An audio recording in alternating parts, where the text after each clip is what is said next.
सिपकाट परियोजना को लेकर तमिलनाडु में एक विवाद का जन्म हो गया है। दरअसल सिपकाट यानी कि state industrial promotion of Tamil Nadu के अंतर्गत इसके तहत एक औद्योगिक परिसर का निर्माण किया जा रहा है। अब इसको लेकर वहां के जो किसान संगठन है, विशेष रूप से इसमें जो तमिलगा व्यवसायिगल संगम जो है, इस नाम का एक किसान संगठन है, उसके द्वारा विरोध दर्ज किया गया है। इनका विरोध जो किया जा रहा है उसका प्रमुख कारण क्या है, उस कारण को समझेंगे। साथ ही साथ समझेंगे कि इनकी प्रमुख चिंताएं क्या है जिसको लेकर कि ये संगठन विरोध कर रहे हैं। दरअसल इनका विरोध किसी भी प्रकार के उद्योगों के विकास को लेकर नहीं है, बल्कि इनका विरोध जिस जगह पर इस परियोजना को पल्लवित पुष्पित होना है उस जगह को लेकर है। तो आइए समझते हैं कि किसानों का क्या पक्ष है और साथ साथ कि जिस नदी को लेकर, जिस नदी से संबंधित चिंताएं हैं, उस नदी का इस क्षेत्र में क्या इंपॉर्टेंस है, यहाँ पर जो बांध बना है, जिस बांध के पास इस परियोजना का विकास हो रहा है, वो तमाम पहलू क्या है। तो चलिए समझते हैं सिपकाट परियोजना इस विवाद के बारे में। तो दरअसल भवानी सागर जो बांध है, इस बांध का आप नाम सुने होंगे, इसी बांध के पास इस परियोजना के तहत एक औद्योगिक परिसर डेवलप किया जाएगा। अब इसी औद्योगिक परिसर को लेकर, विशेष तौर पर इसके जगह को लेकर, जो मिलगा व्यवसायिगल संगम नाम का किसान संगठन है, वो ये कह रहा है कि पहले तो आप स्पष्ट करें, क्योंकि दो मत सुनने में आ रहे हैं। एक मत के तहत ये कहा जा रहा है कि प्रारंभिक सर्वेक्षण कर लिया गया है इस परियोजना को शुरू करने के लिए, और दूसरे मत के तहत यह कहा जा रहा है कि यह परियोजना रद्द कर दी गई है। तो पहले तो ये स्थिति स्पष्ट की जाए कि वास्तव में वस्तु स्थिति क्या है। अगर ये परियोजना रद्द कर दी गई है तो अच्छी बात है। मेन जो इनका विवाद है, वो विवाद की जड़ यही है कि जिस जगह पर, यानी कि भवानी सागर बांध के निकट इस परियोजना को डेवलप किया जाने के बारे में अगर सोचा जा रहा है, तो इस जगह को लेकर उनकी आपत्ति है। उनका यही कहना है कि हम उद्योग का विरोध नहीं कर रहे हैं, बल्कि state industrial promotion corporation of Tamil Nadu जो है, जिस औद्योगिक परिसर जो कि 1080 एकड़ में जो है लगभग प्रस्तावित है, तो इसके जगह को कहीं और चयनित किया जाना चाहिए। अब क्यों इस जगह को लेकर आपत्ति है, तो देखिए ये कहना है कि जो भवानी सागर बांध के पास जो लगभग जो भूमि है, इससे लगभग 2.5 लाख एकड़ भूमि प्रभावित होगी, विशेष तौर पर अगर ये प्रोजेक्ट अपने कार्य रूप में आता है। अब क्या क्या वो चिंताएं हैं, उन चिंताओं को भी किसान बताता है कि जिसकी वजह से हम चिंतित हैं। तो देखिए एक एक करके उन चिंताओं को समझते हैं। सबसे पहले यहाँ पर जो किसान है उनका ये कहना है कि सबसे पहले तो कृषि प्रभावित होगी। दूसरा क्या है कि दूसरा जो जलवायु की, जल की सुरक्षा है, जल भी प्रभावित होगा, और साथ साथ जलवायु का मतलब पर्यावरण प्रभावित होगा। तो कृषि, जल और जलवायु तीनों प्रभावित हो रहे हैं। कैसे हो रहे हैं, तो कृषि में ये कहा जा रहा है कि कृषि और जो सिंचाई व्यवस्थाएं हैं, जो पेयजल है, उनका संकट यहाँ पर हो सकता है, क्योंकि जो भवानी सागर डैम है वो एक बड़े एरिए में, हम कह सकते हैं भवानी सागर से यहाँ का जो इरोड जिला है, तिरप्पुर है और करूर है, वहां पर इन जिलों में 2.5 लाख एकड़ की जो भूमि है, वहां पर सिंचाई की व्यवस्था यहाँ से होती है, पेयजल की व्यवस्था इसी डैम से होती है। इरोड जिले का तो मुख्य पेयजल का स्रोत ही ये भवानी सागर डैम है। तो एक तो ये है चिंता।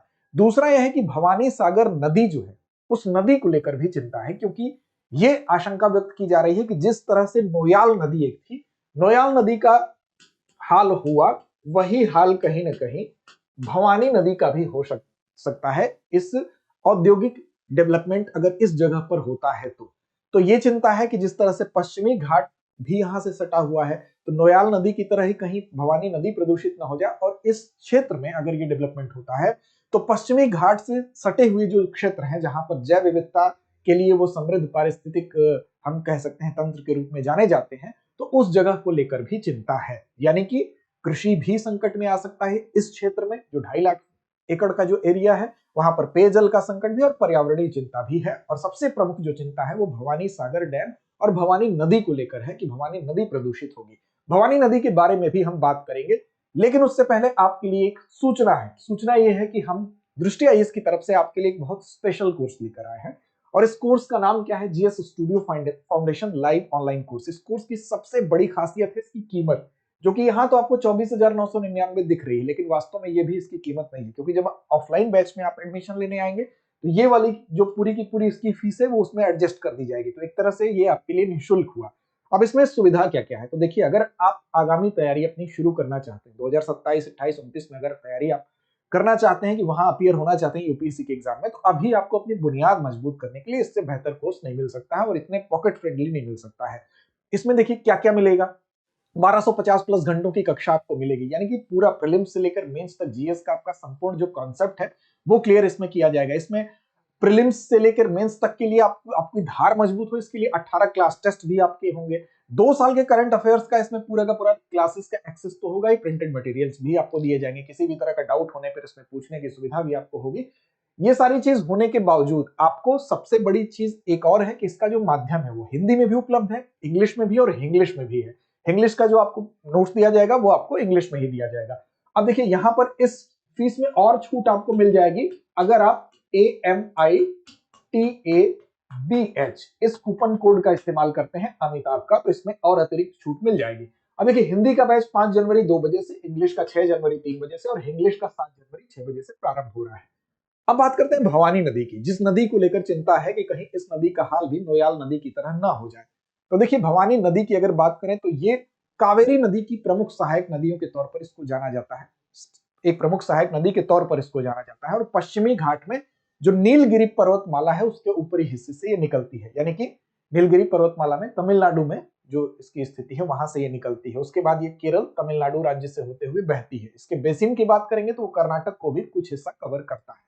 अब तिरुप्पुर जिला है, बेसिकली तिरुप्पुर जिला कहां पर है, तमिलनाडु में, वहां से ही ये निकलती है और फिर उसके बाद केरल में साइलेंट वैली से होते हुए, साइलेंट वैली जो नेशनल पार्क है उससे होते हुए केरल में प्रवेश करती है। उसके बाद आगे बढ़ती है और फिर मुड़ती है और मुड़ने के बाद फिर ये तमिलनाडु में आती है। तमिलनाडु के भवानी नाम के शहर में फिर आके ये कावेरी नदी से मिलती है। अब वहीं पर जिस जगह पर कावेरी के साथ इसका संगम होता है वहीं पर भवानी संगमेश्वर मंदिर भी है, तो एक धाम भी है, एक पवित्र स्थल भी है, यह भी आप याद रखेंगे। आप 217 किलोमीटर लगभग इसकी लंबाई है और ये 12मासी नदी है। 12मासी वे नदियां होती हैं जो 12 मास जिसमें जल रहता है, यानी कि उनका जल सूखता नहीं है।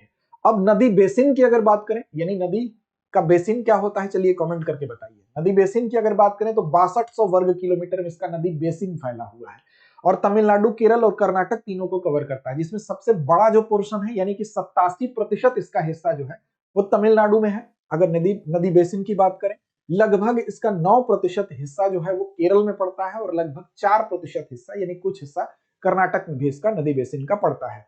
इसके जल का 90% यानी 90% इस्तेमाल किस कार्य के लिए होता है, तो लगभग सिंचाई के लिए इसका इस्तेमाल होता है। तो मुख्य रूप से जो चिंता थी वो सिंचाई को लेकर थी, इसीलिए किसानों का प्रदर्शन भी है कि अगर ये नदी प्रदूषित होगी तो सिंचाई प्रदूषित होगी और सिंचाई प्रदूषित होगी तो कहीं ना कहीं वो खेत प्रभावित होंगे, ये जगह प्रभावित होगी। इसीलिए बहुत बड़ी यहाँ पर किसानों की तरफ से ये चिंता है कि कहीं ना कहीं इस चीज को स्पष्ट किया जाए कि ये जगह का चुनाव सही नहीं है, जगह कहीं और औद्योगिक विकास के किसान विरोधी नहीं है, उनकी अपनी ये आपत्ति का तर्क है। सहायक नदी की बात करें तो इसकी सबसे बड़ी सहायक नदियों के तौर पर दो नदियों का नाम लिया जा सकता है, पश्चिमी वरागर और पूर्वी वरागर, दो नदियां इसकी सहायक नदियां हैं। इसके अलावा इस पर जो प्रमुख बांध है भवानी नदी पर, जिसकी चर्चा हो रही है, जहां पर यह प्रोजेक्ट शुरू किया जाना है सिपकॉट के द्वारा, जो प्रस्तावित प्रोजेक्ट है state industry promotion corporation of Tamil Nadu के द्वारा।